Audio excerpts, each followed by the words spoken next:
अब जबकि ये कंक्लूड हो चुका है शंघाई कोऑपरेशन ऑर्गेनाइजेशन का ये सेशन, ये समिट जिसमें एक जॉइंट कम्युनिके भी सामने आ चुका है और इसमें दहशतगर्दी पे फोकस किया गया है, इंतहा पसंदी को टैकल करने पे फोकस किया गया है, आलमी तकसीम को किस तरह उसके खिलाफ काम किया जाए उसको फोकस किया गया है, ट्रेड को बढ़ाने की बात की गई है। तो क्या समझती हैं आप कि कितना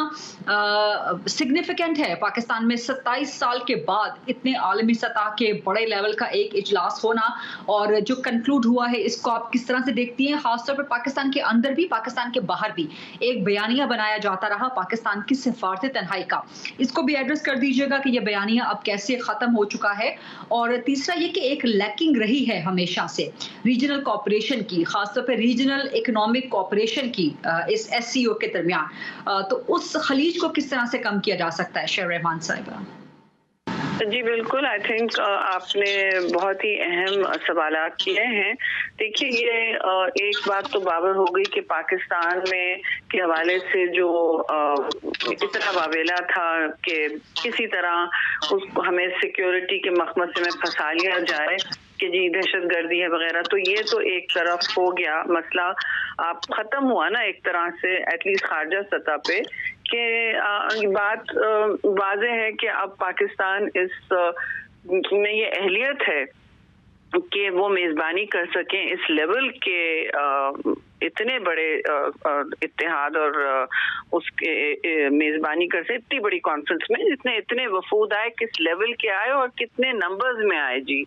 तो ये तो एक इम्प्रेसिव बात थी। और दूसरी बात ये कि जितनी भी आपने सिक्योरिटी की बात की, देखिए ये लार्जली मतलब इनकी क्लाइमेट चेंज पर भी फोकस रहती है क्योंकि ये बातें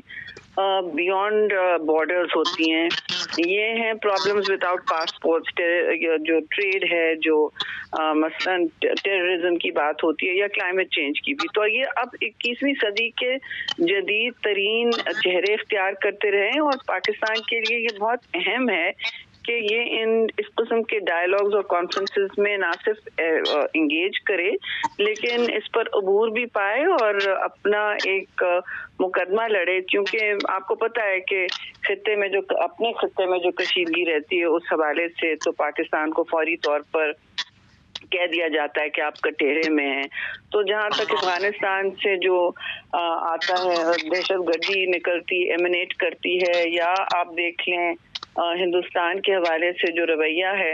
ये सारे रवैयों को अब इतनी तक़वियत नहीं मिल सकती जितनी पहले मिल रही थी। ये आपने देखा भी होगा, मेरी नज़र में हम इस तरफ जा रहे हैं और हम इस पूरे मौके को द यूरेशिया मोमेंट जो है, यानी कि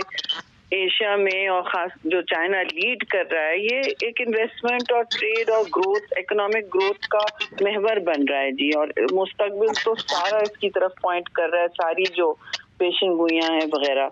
तो ग्लोबली। तो मैं समझती हूँ पाकिस्तान को इस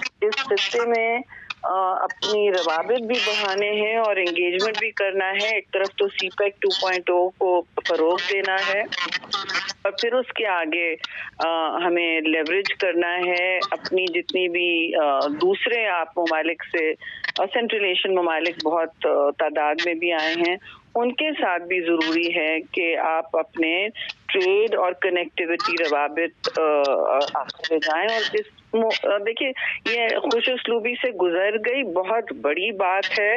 और ये बहुत बड़ा माइलस्टोन है, संगे मील हो सकता है खारजी तौर पे। अगर आप इसे आगे लेवरेज करें, मोमेंटम के लिए मोमेंटम रखें,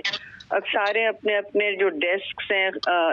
इन ममालिक में जो कमर्शियल डेस्क हैं उनको टाई इन करें, उनको फ्रंट एंड पे करें और उनको फिर ऐसे इस्तेमाल करें कि ये मोमेंटम ख़त्म ना हो। जो MOU साइन हुआ है उसकी 2-3 मिनिस्ट्रीज होती हैं, हमेशा एक लीड होती है फिर बाकी दूसरी, उन सब को आप सिंगल विंडो में लेवरेज करें कि जी इनका क्या हुआ, इनका क्या हुआ, ये हमारी तरजीह है, इतने साइन हुए तो प्रायोरिटी वालों को टाइमलाइन के साथ ड्राइव करें, तभी आपके जो इस वक्त मौके खुले हैं, जो दरवाजे खुले, वो किसी समर तक पहुंचेंगे, किसी हतमी शक्ल इख्तियार करेंगे जी।